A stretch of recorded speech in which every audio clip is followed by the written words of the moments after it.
Bastian encontra um livro sobre um lugar chamado Fantasia. Nesse lugar, a escuridão destrói tudo. Um dia, um menino vai salvar a Terra, chamada Fantasia. E aí, pessoal, a história de hoje é um filme de fantasia chamado História Sem Fim. Se você gostar, se inscreve no canal, deixe um joinha no vídeo e um comentário, eu deixo um coraçãozinho pra você. E agora, vamos para mais um recap! Um menino chamado Bastian está tomando um café da manhã, quando conta ao pai que teve outro sonho com sua mãe. O homem responde que entende, mas que eles devem seguir em frente, pois não devem usar a morte da mãe como desculpa para não cumprirem suas responsabilidades. O pai diz que precisa conversar com o filho. Ele fala que a professora de matemática do menino contou que ele estava desenhando durante a aula e que ele não está entregando o dever. Ele finaliza dizendo que o menino já tem idade suficiente para não andar com os pés nas nuvens e pede que ele comece a enfrentar os problemas. O menino concorda e os dois se despedem.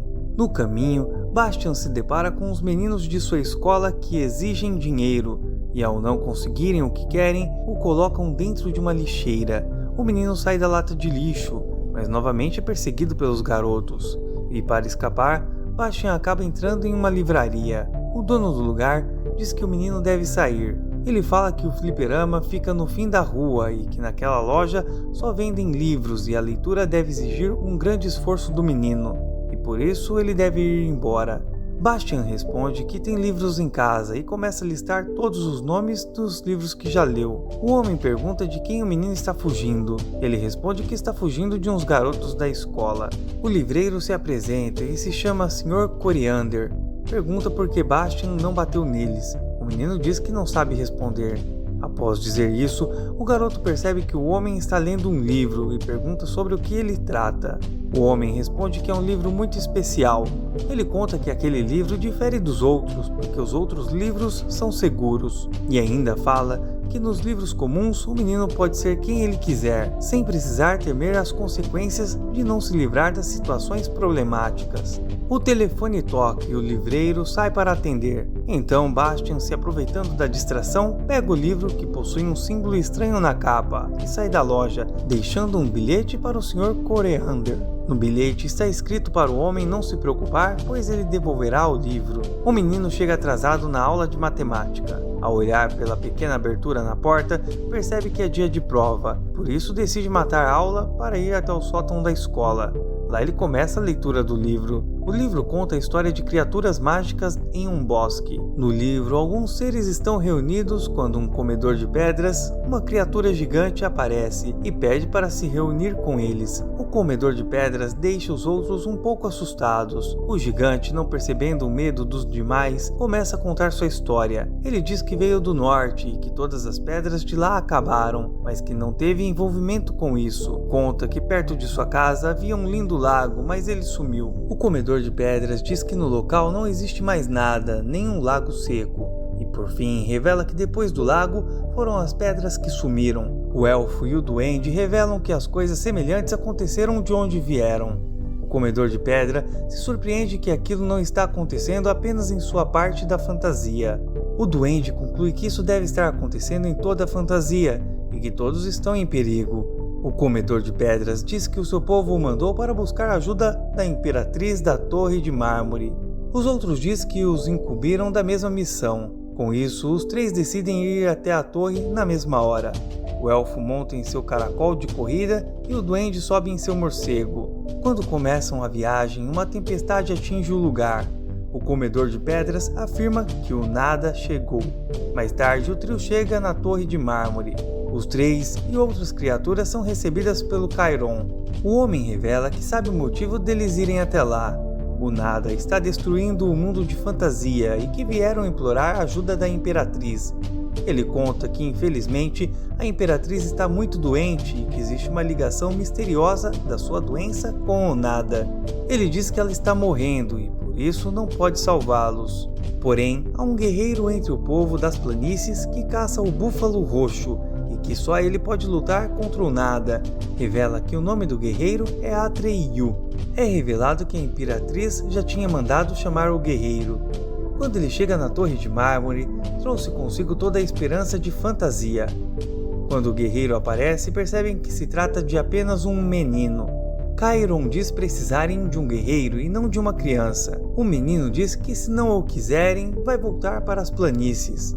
O homem o chama de volta e diz que se ele for realmente Atreyu, ele deverá sair para uma missão e encontrar a cura para a Imperatriz e salvar Fantasia. Chiron diz que ninguém dirá mais nada a ele. Afirma que o jovem deve partir sozinho, deixando as armas para trás. Diz que o menino não pode falhar, caso contrário, a Imperatriz morrerá e todo mundo de Fantasia será destruído. Atreyu concorda e Chiron entrega um medalhão ao menino, dizendo que aquele que veste o Aurim fala pela Imperatriz. Bastian olha para a capa do livro e percebe que o símbolo é o mesmo do medalhão. Atreyu inicia sua jornada com o seu cavalo Artax. Uma criatura da escuridão, chamada Gmork, também havia iniciado sua missão no encalço deles. Atreyu e Artax vasculharam as montanhas de pedra, o deserto das esperanças despedaçadas e as torres de cristal, mas não conseguiram encontrar a cura para a Imperatriz. Então a última esperança da dupla era encontrar Morla, a anciã. Ela poderia ser encontrada na Montanha do Casco, em algum lugar do Pântano da Tristeza. Todos sabiam que quem deixasse se dominar pela tristeza afundaria nas areias do pântano. O menino e seu cavalo caminham pelo local enlamaçado do pântano. Artax perde a vontade de continuar e começa a afundar nas areias. Atreyu tenta convencer o seu animal a não se deixar dominar pela tristeza, mas em vão. Atreyu e Bastian choram pela partida do animal. O menino guerreiro continua sua jornada de forma solitária até que encontra a Montanha do Casco. Ao subir o pequeno monte, chama por Morla. O morro começa a se mexer. Atreyu se assusta e se esconde. Uma grande tartaruga aparece onde estava o monte. Bastian solta um grito. Os personagens do livro olham ao redor procurando de onde veio o barulho. Bastian diz que isso é impossível, pois eles não podem ter ouvido. No livro, Atreyu pergunta se a tartaruga é Morla. O animal confirma e o menino guerreiro tenta convencer a anciã a ajudá-lo, dizendo que a Imperatriz está morrendo. Enquanto conversam, a tartaruga solta uns espirros e diz que é alérgica à juventude. Morla afirma que já sabia da situação, mas que isso não tem importância. Atreyu continua insistindo, dizendo que ela poderia contar, pois ela mesma afirmou que isso não possui importância. A tartaruga então responde que não sabe, mas que ele pode perguntar ao Oráculo do Sul, mas que o menino não pode chegar até ele, pois o oráculo fica a 10.000 milhas de onde estão. O menino começa a chorar, dizendo que é muito longe, e a tartaruga manda que ele desista. Bastian escuta o sinal do alarme de sua escola. Ele então sai do sótão e verifica que todos os alunos estão indo embora. Meio sonolento, ele volta para o sótão pegar suas coisas e no local se assusta com os objetos macabros que estão ao seu redor. Ele pega sua mochila e começa a sair da sala, mas diz que Atreyu não vai desistir agora. Na história, o menino guerreiro caminha pelo pântano, se afundando nas areias quando Gmork se aproxima. Antes da criatura o atacar, um grande dragão branco aparece e resgata Atreyu. Após dias de inconsciência, Atreyu desperta ao lado da criatura que o resgatou. Ele tenta sair, mas o dragão pergunta para onde vai. O ser se apresenta como um dragão da sorte, chamado Falkor. Ele revela que sabe sobre a missão do jovem, pois Atreyu fala dormindo. Falkor pergunta se ele está em busca do Oráculo do Sul. O menino confirma, mas diz que é muito longe. O dragão conta que ele já percorreu a maior parte do caminho e que para ele completar a missão basta que ele tenha sorte. Por isso nunca deve desistir, assim a sorte vai encontrá-lo. Atreyu diz que é muito bom encontrar um amigo outra vez. Falkor responde que o menino possui mais de um amigo e aponta para um pequeno buraco próximo de onde estão, que está iluminado. Ao se aproximar do buraco, Atreyu encontra dois seres pequenos, chamados Engi e Urgi. A mulher diz que o garoto precisa das suas poções milagrosas, enquanto o homem fala que suas pesquisas científicas serão mais úteis ao menino. Urgi responde que ele só poderá usar isso quando estiver bem. Nesse momento, Engi avista Atreyu. Urgi dá uma poção para ele. O menino toma e diz que está em busca do Oráculo do Sul. E com isso, o cientista informa que é especialista nesse assunto. O homem então pede que a mulher o ajude a ativar o observatório. Lá, Engi mostra ao garoto um lugar ao longe, onde conseguem ver duas esfinges. O jovem pergunta se lá é o Oráculo do Sul. Engie nega, dizendo que aquele é o primeiro de 2 portais, pelos quais deverá passar antes de chegar ao Oráculo do Sul.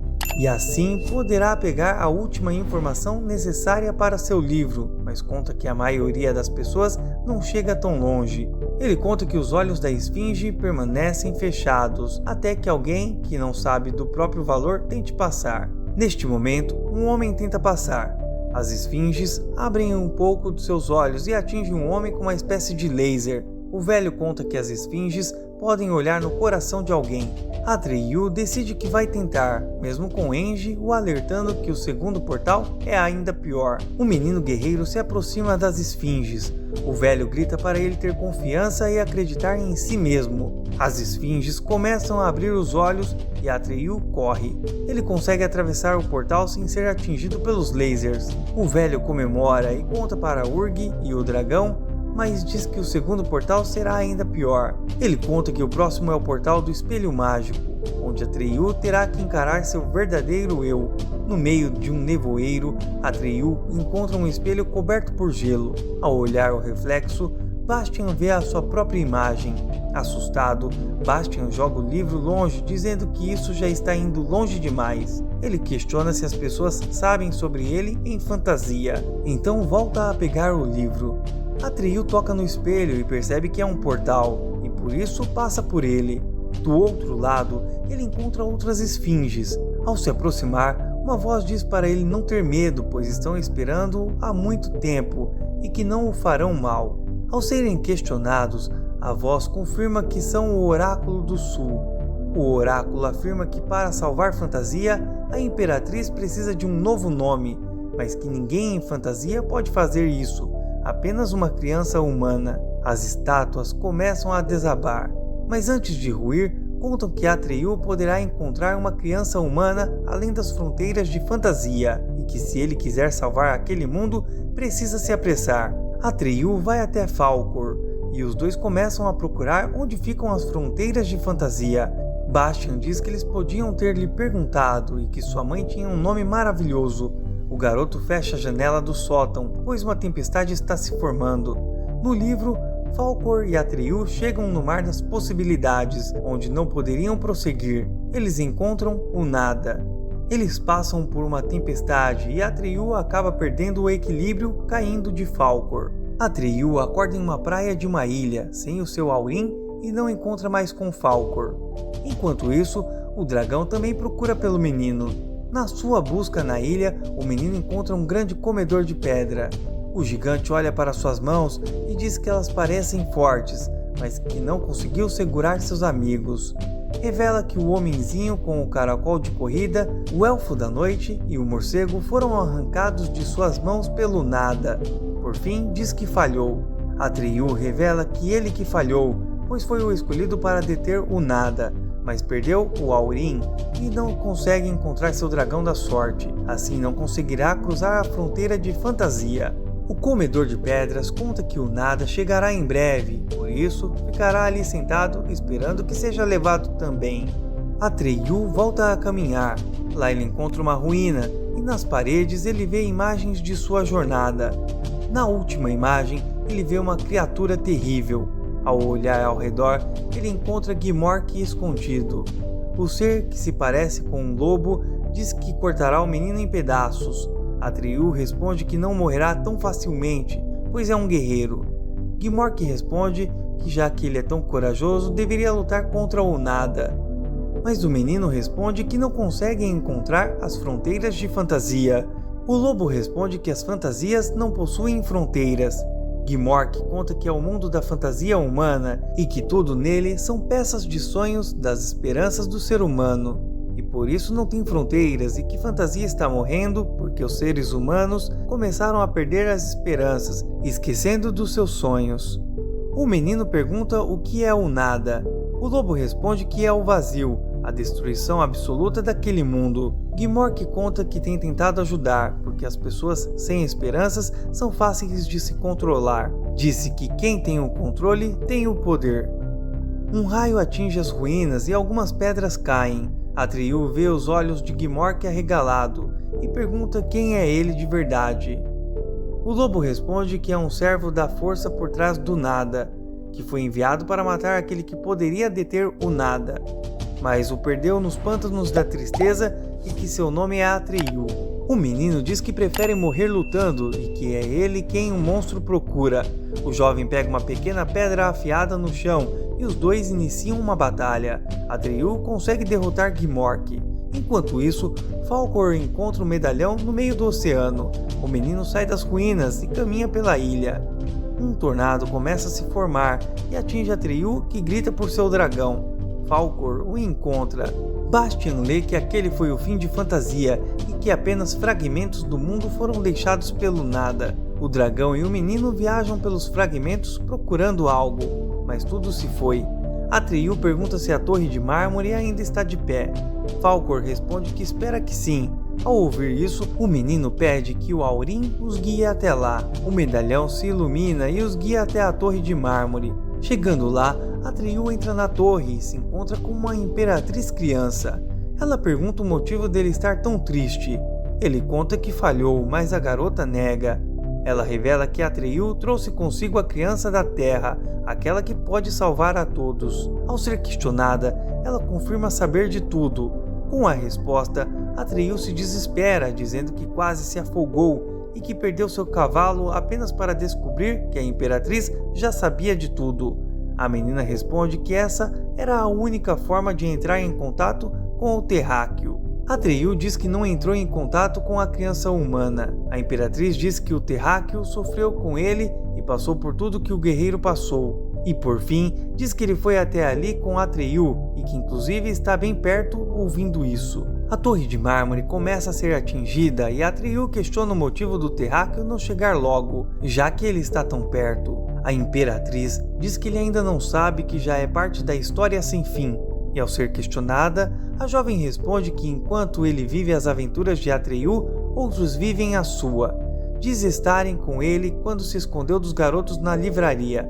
Estavam com ele quando pegou o livro com o símbolo do Aurim na capa. Bastian diz não acreditar e que eles não podem estar falando sobre ele. A torre de mármore é novamente atingida e a imperatriz conta que a fantasia desaparecerá se o terráqueo não vier. Ela conta que ele não imagina que um menino possa ter tanta importância. Atreyu diz que talvez ele não saiba o que deve fazer. Bastian questiona o que precisa fazer. A imperatriz diz que só precisa dar a ele um novo nome, um que ele já escolheu e que só precisa falar em voz alta. A torre de mármore é novamente atingida. Atreyu vai ao chão. A imperatriz pergunta o porquê de Bastian não seguir os seus sonhos. O menino responde que deve manter os pés no chão. A menina pede que ele diga o nome. A torre de mármore começa a ser levada pelo nada e a imperatriz implora a Bastian que o salve. O menino vai até a janela e grita que vai salvar. Todas as luzes se apagam. A imperatriz está na frente de Bastian e diz que o começo é sempre escuro. O menino, ao ver a garota segurando algo em suas mãos, pergunta o que é aquilo. Ela diz que é um grão de areia, tudo o que sobrou do seu império. Ele pergunta se Fantasia desapareceu e ela confirma, mas diz que o mundo pode renascer dos sonhos e desejos do garoto. Então a imperatriz entrega o grão de areia ao menino e pergunta o que ele deseja, mas ele afirma que não sabe, e com isso a menina responde que não haverá mais fantasia. Ao ser questionada, ela diz que ele pode ter quantos desejos quiser. O menino diz que já tem o seu primeiro desejo. Bastian viaja com Falkor e vê os personagens do livro renascidos. Posteriormente, a dupla vai até a cidade de Bastian e perseguem os garotos da escola do menino. Bastian faz inúmeros desejos antes de voltar para o mundo normal, mas essa é uma outra história.